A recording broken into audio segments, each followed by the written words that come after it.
வாசிப்பை மேம்படுத்த முத்தமிழங்கர் பதிப்பகம், கழக வரலாற்றை சொல்லுகின்ற முரசொலி பாசறை பக்கம், கொள்கை உணர்வை கொண்டாட அறிவு திருவிழா, இப்படி எத்தனையோ பணிகளை நம்முடைய இளைஞரணி வெற்றிகரமா செஞ்சு முடிச்சிருக்குன்னா இங்க வந்திருக்கக்கூடிய இளைஞரணி நிர்வாகிகள் அந்த வெற்றியுடைய உழைப்புக்கு முழு காரணம். மெயின் மேட்ச் விளையாடுறதுக்கு முன்னாடி எல்லாம் நெட்ல பிராக்டிஸ் பண்ணுவாங்க. கழகத்தில் பணியாற்றுவதற்கு இன்னைக்கு இளைஞரணி ஒரு பிராக்டிசிங் கிரவுண்டாக செயல்பட்டு கொண்டிருக்கிறது. இதை ஏன் நான் இன்னைக்கு சொல்றேன்னா, இன்னைக்கு தமிழ்நாட்டில் இருக்கக்கூடிய பல சட்டமன்ற உறுப்பினர்கள், அமைச்சர்கள், மாவட்ட செயலாளர்கள், மாநகர செயலாளர்கள், ஒன்றிய செயலாளர்கள், இவங்க எல்லாம் இளைஞரணியில ட்ரைனிங் எடுத்து தாய் கழகத்திற்கு போனவங்க. அதற்கு இந்த மேடையே ஒரு சிறந்த உதாரணம். இன்றைக்கு அமைச்சராக கழகத்துடைய துணை பொதுச் செயலாளர் இருக்கக்கூடிய அண்ணன் மூப்பே சாமிநாதன் அவர்கள் தலைவர் இளைஞரணி செயலாளர் இருக்கும் போது தலைவருக்கு துணையாக இருந்தவர். அதன் பிறகு அவரும் இளைஞரணியினுடைய செயலாளராக பணியாற்றியவர். அதே மாதிரி நம்முடைய அமைச்சர் சகோதரர் மதிவேந்தன் அவர்கள் இளைஞரணியில ட்ரைனிங் எடுத்தவர். நாடாளுமன்ற உறுப்பினர் சகோதரர் பிரகாஷ் அவர்கள், கோவை மாநகர பொறுப்பாளர் சகோதரர் செந்தமிழ் செல்வன், நாமக்கல் கிழக்கு மாவட்ட செயலாளர் சகோதரர் ராஜேஷ், இப்படி இங்க இருக்கக்கூடிய ஏராளமானவங்க இளைஞரணியில பயிற்சி எடுத்தவங்க. இன்னும் சொல்ல போனா இன்னைக்கு தமிழ்நாட்டுடைய துணை முதலமைச்சரையும் கொடுத்தது கழக இளைஞரணின்னு சொன்ன இளைஞரணியுடைய பெருமை. அப்படிப்பட்ட இளைஞரணி தந்த நம்முடைய தலைவர் அவர்கள் இன்னைக்கு ஆட்சி அரசியல் ரெண்டுலையுமே இந்தியாவுக்கே ஒரு வழிகாட்டக்கூடிய ஒரு தலைவராக செயல்பட்டு கொண்டிருக்கிறார். அரசியல் எடுத்துக்கிட்டா இன்னைக்கு இந்திய அளவில் பாஜகவுக்கு எதிரான ஒரு ஜனநாயக போர நம்முடைய தலைவர் தலைமையில் நடத்தணும்னு இன்னைக்கு இந்தியாவில் இருக்கக்கூடிய மற்ற மாநில தலைவர்கள்லாம் பேச ஆரம்பிச்சிட்டாங்க. ஆட்சியை பொறுத்த வரைக்கும் நம்முடைய தலைவர் அவர்கள் எண்ணற்ற திட்டங்களை கொடுத்துக்கிட்டு இருக்கிறார். ஒரு சில திட்டங்களை மட்டும் இங்க நினைவுபடுத்த விரும்புறேன். 2021 ஆட்சிக்கு வந்ததோ நம்முடைய தலைவர் போட்ட முதல் கையெழுத்து மகளிருக்கான விடியல் பயண திட்டம். அடுத்து பள்ளி குழந்தைகளுக்கான முதலமைச்சர் காலை உணவு திட்டம், புதுமை பெண் திட்டம், தமிழ் புதல்வன் திட்டம், நான் முதல்வன் திட்டம், 10 லட்சம் கல்லூரி மாணவிகளுக்கு லேப்டாப் வழங்குகின்ற திட்டம். இது எல்லாத்தையும் விட இன்னைக்கு இந்தியாவையே திரும்பி பார்க்க வச்ச ஒரு திட்டம் கலைஞர் மகளிர் உரிமை தொகை திட்டம். ஒவ்வொரு மாசமும் 1,31,00,000 மகளிருக்கு மாத 1000 ரூபாய் நம்முடைய முதலமைச்சர் அவர்கள் கொடுத்துட்டு இருக்கிறாங்க. குறிப்பா இந்த மாசம் நம்முடைய முதலமைச்சர் அவர்கள் மகளிருக்கெல்லாம் மிகப்பெரிய ஒரு சர்ப்ரைஸ் கொடுத்தாரு. எதிர்கட்சிகளுக்கு மிகப்பெரிய ஒரு ஷாக்க கொடுத்தாரு. மகளிரோட அக்கௌண்ட்ல காலையில 6 மணிக்கு எந்திரிச்சு பார்த்தா திடீர்னு 5000 ரூபாய் கிரெடிட் பண்ணி விட்டுட்டாரு. இது மகளிருக்கு மிகப்பெரிய சர்ப்ரைஸ், அடிமைகளுக்கு மிகப்பெரிய ஷாக்கு. என்ன காரணம்? பாஜக அதோட அடிமை கூட்டம், பாசிச கூட்டம், சட்டமன்ற தேர்தல் வருது, அதை காரணம் காட்டி நீதிமன்றத்துக்கு போய் எப்படியாவது அடுத்த 3 மாசத்துக்கு இந்த உரிமை தொகையை எப்படியாவது நிப்பாட்டிடலான்னு முயற்சி பண்ணாங்க.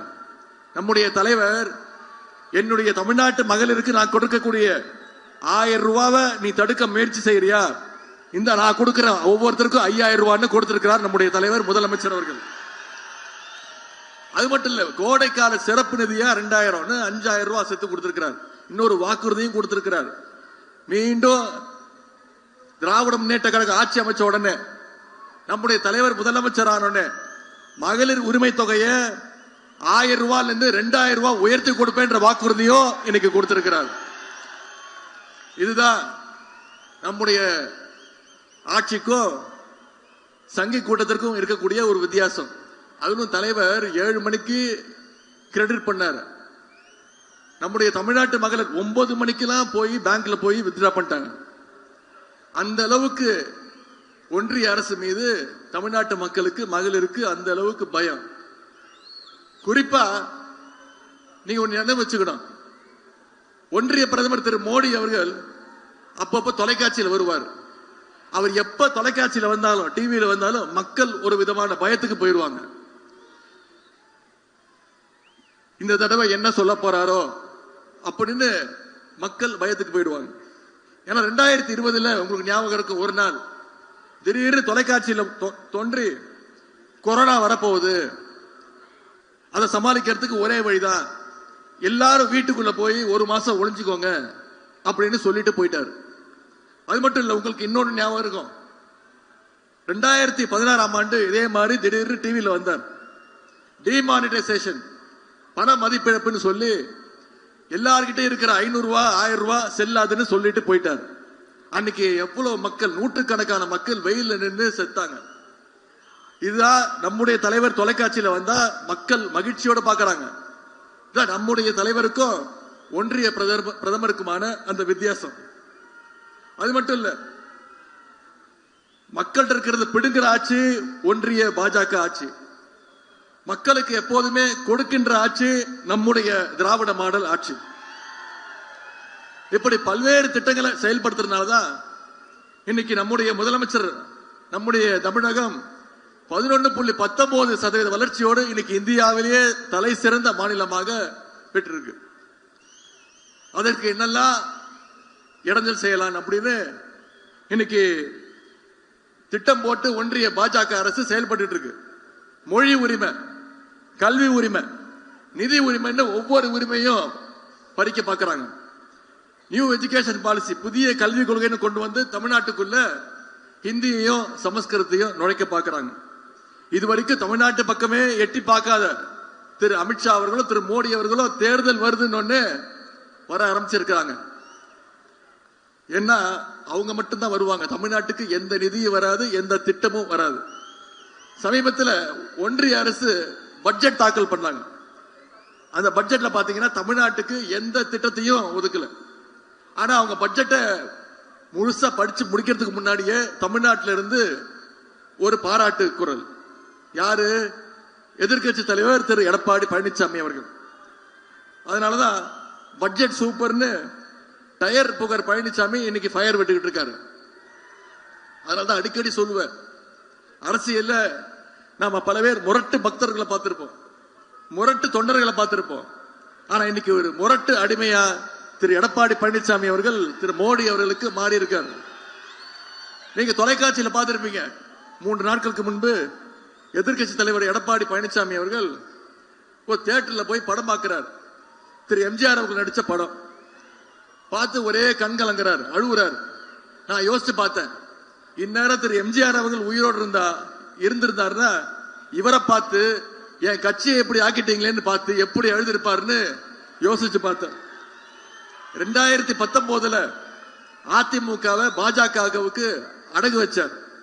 2021 அதிமுக பாஜகவுக்கு லீஸுக்கு விட்டார். இப்போ 2026 அதிமுக பாஜகவுக்கு மொத்தமா வித்துட்டார். தன்னுடைய சுயநலத்திற்காக எடப்பாடி பழனிசாமி அவர்கள் அதிமுகவை அழிவு பாதையில கொண்டு போயிட்டு இருக்கிறார். ஆனா நம்முடைய தலைவர் அவர்கள் நம்முடைய தமிழ்நாட்டை அறிவு பாதையில நம்முடைய தலைவர் அவர்கள் அழைச்சிட்டு போயிட்டு இருக்கிறார். அதனால சங்கிகளுக்கு தமிழ்நாட்டை பார்த்தாலே எப்பொழுதுமே ஒரு வைத்தறிச்சல். இன்னைக்கு இந்தியாவிலேயே ஒரு இயக்கத்தை எப்படியாவது மிரட்டினா உருட்டலான்னு இடி, சிபிஐ இப்படி பல்வேறு அமைப்புகளை வச்சு மிரட்டிட்டு இருக்கிறாங்க. இவங்களுக்கெல்லாம் நம்முடைய தலைவர் அவர்கள் நேற்று மதுரையில தெளிவா ஒரு பதில் சொன்னாங்க. என்ன வழக்கு தானே போடுவீங்க, திமுக உடன்பிறப்புகள் பார்க்காத வழக்குகளா? மொழி போர்ல ராணுவத்தையே எதிர்த்து நின்ற இயக்கம் திராவிட முன்னேற்ற கழகம், மிஸ்ஸாவை பார்த்த இயக்கம் திராவிட முன்னேற்ற கழகம். நம்முடைய தலைவர் அவர்கள் உயிரே போனாலும் எங்களுடைய சுயமரியாதையை நாங்க என்னைக்கு விட்டு கொடுக்க மாட்டோம், தமிழ்நாட்டுடைய உரிமைகளை என்னைக்கு விட்டு கொடுக்க மாட்டோம். அதனாலதான் அடிக்கடி நான் சொல்வேன், நாங்க ஈடிக்கும் பயப்பட மாட்டோம், மோடிக்கும் பயப்பட மாட்டோம். மோடி இல்ல, மோடியோட டாடி வந்தாலும் நாங்க பேஸ் பண்ண தயாராக இருக்கின்றோம். இந்த லட்சணத்துல திரு மோடி அவர்கள் தமிழ்நாட்டுக்கு வந்து பேசுறார். என்ன, டபுள் இன்ஜின் சர்க்கார் வேணுமா?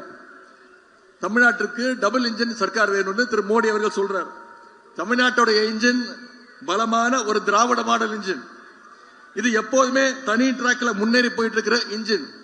நம்ம கிட்ட இருக்கிற இன்ஜின் growth இன்ஜின். நம்ம கிட்ட இருக்கிற இன்ஜின் டெவலப்மெண்ட் இன்ஜின், நம்ம கிட்ட இருக்கிற இன்ஜின் ப்ராகிரசிவ் இன்ஜின். இன்னைக்கு மகளிருக்கான விடியல் பயண திட்டத்தை திரு மோடி அவர்கள் விமர்சனம் பண்றாரு. மகளிர் எல்லாரும் பஸ்ல போயிடுறாங்களாம், அதனால மெட்ரோக்கு கூட்டம் வர மாட்டேங்குது அப்படின்னு சொல்றார் திரு மோடி அவர்கள். அதே மெட்ரோக்கு நாம நிதி கேட்கும் பொழுது கோயம்புத்தூருக்கும் மதுரைக்கும் நிதி கேட்டோம். அந்த நிதியை, மெட்ரோ நிதியை ஒன்றிய அரசு ஒதுக்கல. இதுல மகளிர் விடியல் பயணத்தை எப்படியாவது ரத்து செய்யணும் அப்படின்னு திரு மோடி அவர்கள் விமர்சனம் பண்றார். நீங்க கேள்விப்பட்டிருப்போம் ஒரு பழமொழி, ஜாடிக்கு ஏத்த மூடின்னு சொல்லுவாங்க. அது மாதிரி இன்னைக்கு மோடிக்கு ஏத்த ஒரு அடிமையா எடப்பாடி பழனிசாமி அவர்கள் கிடைச்சிருக்கிறார். இன்னைக்கு பாஜகவுடைய நோக்கம் மக்களை எப்படியாவது தொந்தரவு பண்ணி வதச்சு வெறுப்பை பரப்பணும். அதனால ஒவ்வொரு மாநிலமா வெறுப்பு அரசியலை பரப்பிட்டு இருக்காங்க. தமிழ்நாட்டில் வாலாட்டலான்னு முயற்சி பண்ணிட்டு இருக்கிறாங்க. நிச்சயம் நம்முடைய தலைவர் முத்துவேல் கருணாநிதி ஸ்டாலின் அவர்கள் என்ற மகத்தான தலைவர் இருக்கின்ற வரைக்கும் பாஜகவுடைய கலவர அரசியலை தமிழ்நாட்டு மக்கள் என்னைக்கும் உள்ள நுழைய விட மாட்டாங்க. போன வாரம் காரைக்காலுக்கு வந்த திரு அமித்ஷா அவர்கள், நீங்க தொலைக்காட்சியில பார்த்திருப்பீங்க, செய்திகளை பார்த்திருப்பீங்க, ஒரு செவுத்துல பெயிண்ட் அடிச்சிட்டு இருந்தார். நீங்க எவ்வளவுதான் பெயிண்ட் அடிச்சாலும் சட்டமன்ற தேர்தலில் தமிழ்நாட்டு மக்கள் உங்களுடைய சங்கை கூட்ட முகத்துல கரியத்தான் நிச்சயம் தமிழ்நாட்டு மக்கள் பூசுவாங்க. இப்ப நடக்கிறது 8 கோடி மக்களுடைய உரிமைகளை பாதுகாக்கின்ற ஒரு போர். பாசிஸ்டுகள், அடிமைகள் எல்லாம் ஒன்னா சேர்ந்து வராங்க.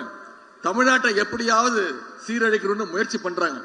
அதை தடுக்க வேண்டிய பொறுப்பு இளைஞரணியினர், நிர்வாகிகள் உங்களுடைய கைகளில் இருக்கு. நிர்வாகிகளுக்கெல்லாம் ஒரு அன்பு வேண்டுகோள், உங்களுடைய வீட்டை முதல்ல அரசியல் படுத்துங்க. தினமும் உங்க வீட்டில் இருக்கவங்களுடைய அரசியல் பேசுங்க, விவாதம் பண்ணுங்க. டெல்லி பாசிஸ்டுகளும் உள்ளூர் அடிமைகளும் தமிழ்நாட்டுக்கு என்னெல்லாம் துரோகம் செஞ்சிருக்கிறாங்கன்னு எடுத்து சொல்லுங்க. உங்களுடைய லைஃபை முதல்ல நீங்க நல்லா ஸ்டடியா புரிஞ்சுக்கோங்க, ஸ்டடி பண்ணிக்கோங்க. குடும்பம் மிக மிக முக்கியம். அதை விட முக்கியம் உங்களுடைய அடுத்த தலைமுறையினர். அதனாலதான் நம்ம இத்தனை விஷயங்களையும் போராட்டி பண்ணிட்டு இருக்கிறோம்.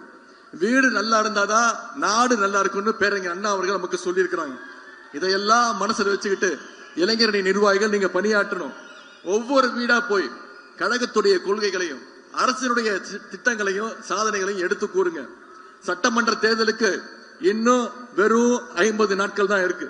இந்த 50 நாட்களுக்கு நீங்க கொடுக்க போற உங்களுடைய உழைப்பு அடுத்த 5 வருஷத்துக்கு தமிழ்நாட்டை காப்பாற்ற போகுதுங்கிறத மனசுல வச்சுக்கிட்டு உங்களுடைய பணிகளை செய்யுங்க. இந்த தேர்தல் தமிழ்நாட்டுக்கும் டெல்லிக்கும் இடையே நடக்கின்ற ஒரு ஜனநாயக போர். இந்த போர்ல தமிழ்நாடு நிச்சயம் ஜெயிச்சு காட்டும். டெல்லிக்கு என்னைக்குமே அவுட் ஆஃப் கண்ட்ரோல் தமிழ்நாடு அப்படிங்கறத தமிழ்நாட்டு இளைஞர்கள் ப்ரூவ் பண்ணி காட்ட வேண்டிய நேரம்.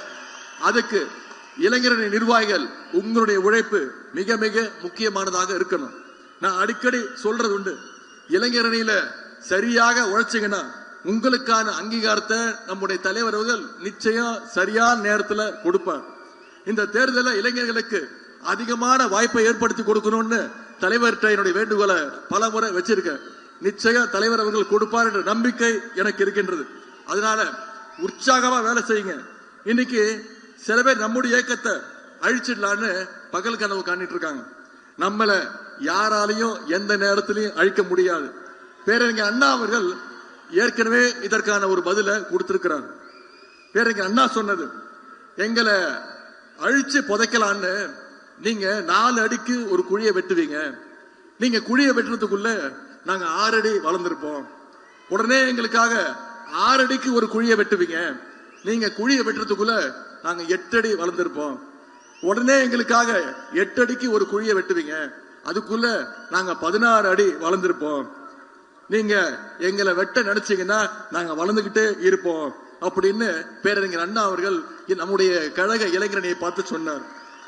அதே போல உங்களுக்கு நாங்க சொல்லுவதெல்லாம், இத்தனை மூத்த 1000 உடன்பிறப்புகள் இருக்கின்ற வகை நாங்க வளர்ந்துட்டே தான் இருப்போம் தவிர உங்களால எங்களை அழிக்கவே முடியாது. இங்க கூடியிருக்கக்கூடிய லட்சக்கணக்கான இளைஞரணி தம்பிமார்கள் சார்பா நான் மீண்டும் சொல்கின்றேன், எங்களுடைய உதயசூரியன் அப்படிங்கிறது வெறும் ஏதோ செவுத்துல வரைஞ்சு வைக்கிற சின்னம் கிடையாது. கழக உடன்பிறப்புகள் ஒவ்வொருத்தர் அவருடைய இதயத்திலும் ரத்தத்திலையும் ஊறி போன சின்னம் உதயசூரியன். அண்ணா கண்டெடுத்த சின்னம் உதயசூரியன். கலைஞர் கட்டி காத்த சின்னம் உதயசூரியன். தலைவர் அவர்களால வெற்றியை மட்டுமே பெற்றுக் கொண்டிருக்கக்கூடிய ஒரு சின்னம் உதயசூரியன். உயிர் போனால் போகுமே தவிர உதயசூரியன் எங்களை விட்டு போகாது. எத்தனை பேர் வந்தாலும், யார் எங்களை எதிர்த்து நின்னாலும், களத்துல ஜெயிச்சு மீண்டும் ஆட்சி அமைக்க போறது உதயசூரியன் தான். நம்முடைய தலைவர் அவர்கள் நமக்கு ஒரு டார்கெட் கொடுத்திருக்கிறாங்க. மினிமம் 200 தொகுதி, வெல்வோம் 200, படைப்போம் வரலாறுன்னு. நம்முடைய இளைஞரணி தம்பிமார்கள் அடுத்த 50 நாட்கள் களத்துல இறங்கி பிரச்சாரத்தை மேற்கொண்டீங்கன்னா, நம்முடைய பணிகளை சரியா செஞ்சீங்கன்னா 200 இல்ல 200க்கும் அதிகமான தொகுதிகள்ல நிச்சயம் திராவிட முன்னேற்ற கழகம், நம்முடைய மதச்சார்பற்ற முற்போக்கு கூட்டணி மிகப்பெரிய வெற்றியை பெறும். எனவே அந்த டார்கெட்டை மனசுல வச்சுக்கிட்டு ராக்கெட் வேகத்துல நம்முடைய வேலைகளை நாம செய்யணும். ஆகவே 10 தோல்வி பழனிசாமியையும் மொத்த தோல்வி மோடியையும் மறுபடி நீங்க விரட்டி அடிக்க வேண்டும். கழக அணியுடைய வெற்றி கணக்கு இந்த மேற்கு மண்டலத்திலிருந்து தொடங்கணும். கழகம் 7வது முறையாக ஆட்சி அமைக்கணும். நம்முடைய தலைவர் 2வது முறையாக முதலமைச்சர் நாற்காலில் உட்காரணும்னா நீங்க ஒவ்வொருத்தரும் இரவு பரவு பார்க்காமல் பணியாற்றுங்க. மேற்கு மண்டல இளைஞரணி நிர்வாகிகள் உங்கள்கிட்ட இருக்கின்ற உற்சாகத்தை பார்க்கும்பொழுது நம்முடைய வெற்றி நிச்சயம் உறுதிங்கிறத நான் இங்கே சொல்லிக் கொள்கின்றேன். சட்டமன்ற தேர்தல் வெற்றிக்கு இளைஞரணியினுடைய பங்கு மிக மிக முக்கிய காரணமாக இருக்கணும். உங்க அத்தனை பேருடைய பணிகளும் சிறக்கட்டும். பல்வேறு மாவட்டங்களிலிருந்து, பல்வேறு தூரங்களிலிருந்து, பல்வேறு பகுதியிலிருந்து வந்திருக்கிறீங்க. நான் உங்ககிட்ட தயவு செய்து கேட்டுக்கொள்வதெல்லாம், திரும்பி போகும்போது மிகுந்த பாதுகாப்போடு கவனமாக உங்களுடைய பயணத்தை நீங்க வகுத்துக்கோங்க. அடுத்து பிரச்சாரத்திலையும் கழகத்துடைய வெற்றி விழாவிலும் மீண்டும் உங்களை எல்லாம் நான் சந்திக்கின்றேன். வெல்வோம் ஒன்றாக. தலைவர் தொடரட்டும். தமிழ்நாடு வெல்லட்டும். நன்றி, வணக்கம். சார்பாகவும் இளம் தலைவர் அவர்களுக்கு கோடான கோடி நன்றிகள்.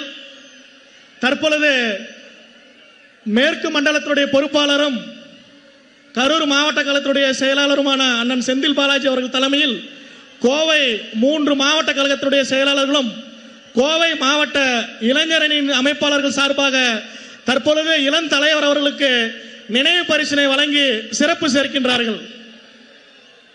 வீரவாள் வழங்கி சிறப்பு செய்யப்படுகிறது.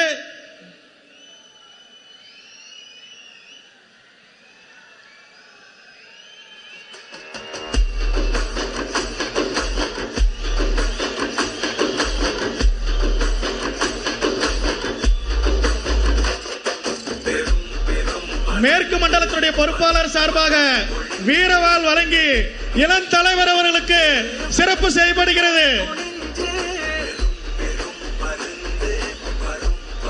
அடுத்த நிகழ்வாக இந்த மேற்கு மண்டல இளைஞரணி நிர்வாகிகள் சந்திப்பு வெற்றி மாநாடாக அமைவதற்காக உழைத்த அனைவருக்கும் சிறப்பு சேர்க்கின்ற வகையில் மேடையில் இருக்கக்கூடிய அமைச்சர் பெருமக்கள், கழகத்தின் துணை பொதுச் செயலாளர், மாவட்ட கழக செயலாளர், மாநகர செயலாளர், சட்டமன்ற நாடாளுமன்ற உறுப்பினர்களுக்கு இளம் தலைவர் அவர்கள் தன்னுடைய பொற்கரங்களால் கழக இளைஞரணியின் சார்பாக தற்பொழுது கழகத்தின் இளைஞரணி செயலாளர் இளம் தலைவர்களுக்கு நினைவு பரிசு வழங்கி சிறப்பு செய்யப்படுகிறது.